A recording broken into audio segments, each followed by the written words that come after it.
política de ajuste rápido. O que era o ajuste? Nós não precisamos, nós não temos problema de fragilidade externa. Naquele momento, nós tínhamos o maior nível de reservas de toda a história do Brasil. 380 bilhões de dólares. Também tínhamos de fazer o quê? Uma redução fiscal. Onde?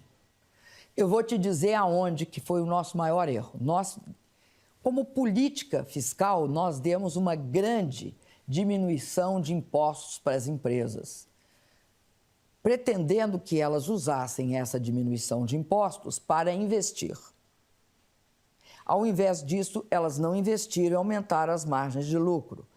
Aí é erro nosso e não das empresas. As empresas nunca vão deixar de manter a margem de lucro.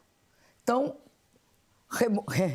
e essa é uma característica, redução de imposto é não para expandir investimento. Redução de imposto é para aumentar a margem de lucro de empresa. É isso. Eu não sou a favor da política tradicional de diminuição de imposto como forma de ampliar investimento, porque não ocorre assim. Bom, essa é a minha opinião. Cada um tem a sua. E aí, então, acontece o seguinte. Pela quarta vez, nós tínhamos ganho a eleição. Nós ganhamos por 4 vezes seguidas. Os perdedores, que são os partidos, principalmente o PSDB, que é um partido pretensamente social-democrata, mas, na verdade, é um partido eminentemente hoje conservador, de direita, golpista. Esse partido ficou inconformado com a derrota. E, logo depois da eleição, começa a questionar a eleição, quer recontar os votos, recontam, dá a mesma coisa, questiona a urna eletrônica brasileira, que nunca tinha sido questionada, também não dá nenhuma consequência, entra na justiça pedindo para embargar a minha posse. Bom, desde o primeiro dia, então, começa isso. E a partir de março, eu tomo posse no segundo mandato em 1º de janeiro. Em março, eles começam a pedir o impeachment. E criam uma política que se chama quanto pior, melhor.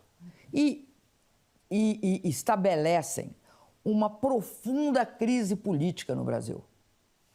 Por que estabelecem? Porque 2 coisas simultaneamente começam a acontecer. Quanto mais eles questionam pedindo o impeachment e não achavam motivo, que tinha de ter um motivo. Então, não podia ser, não tinha como me acusar de corrupção. Não tinha contas, eu não tenho contas na Suíça, ao contrário deles. Então, o que fizeram? Vamos criminalizar a política fiscal. Ou seja, a política fiscal é crime desde que ela é feita, desde que ela seja expansionista e anticíclica. Ela é crime.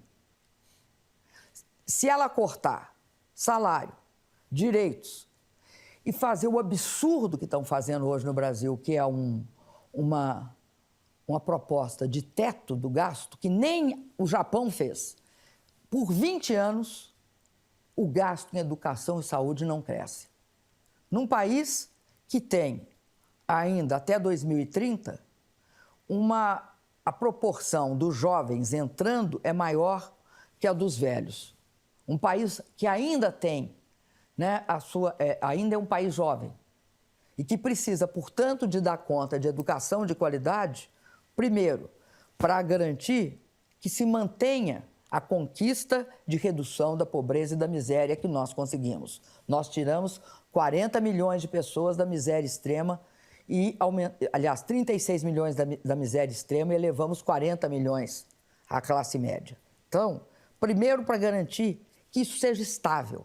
Só transferir renda não estabiliza e não cria uma inclusão social. É fundamental que as pessoas sejam educadas, que as pessoas possam ter trabalho decente e de qualidade. Em segundo lugar, porque o Brasil é um país muito rico, mas ele será mais rico se a sua população for rica. E para a sua população ser rica, nós temos de criar ciência e tecnologia. E temos de inovar. Só tem esse jeito Não tem dois jeitos de fazer uma nação desenvolvida. Então, eles reduzem educação. Isso é que é estarrecedor. E sabe por quanto tempo? 20 anos. 20 anos. É o estado de exceção avançando contra a democracia. Por que eu digo isso? Porque, veja você, o que é que você escolhe quando você elege um presidente? Você escolhe onde vai gastar o dinheiro. Não é isso que você escolhe. Você escolhe o seguinte: como é que vai ser a política desse presidente para a educação? Como é que vai ser a política de saúde? O que ele vai fazer com a ciência e a tecnologia? O que ele vai fazer na previdência social? Você escolhe isso. Ora, se você tira do presidente, nos próximas 4 eleições, aliás, 5, se você tira do presidente o direito de definir para onde ele vai destinar o gasto, você está interferindo na Constituição.